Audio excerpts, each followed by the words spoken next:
Kabalo mo nga pakisama isa kini ka kurbalyos nga matawag sa Pilipino nga maayo siya per se, but not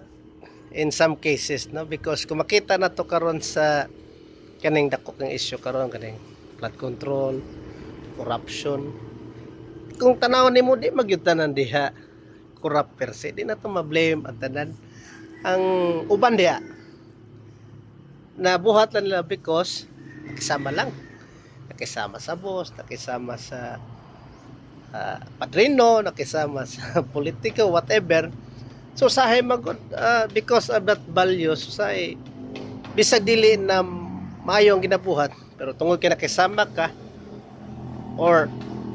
nakisama ka kay mo ginabuhat sa kadaghanan so mo nang mahimo nang usahay nga di pud maayo. So wala gina bisag kung sa kaayo ang isa kabutang kung apusuhon di sa maayo. So pagkasama usahay dapat subjective po ta kung tama pong ginabuhat, kung dili po sometimes we have to stand, pero mo lagi na practicality usahay mapod kung mo go against the tide ka, usahay pasubo ka unless isog-isog ka or you can take the consequence, maybe you can, but that's the dilemma na ginatawag.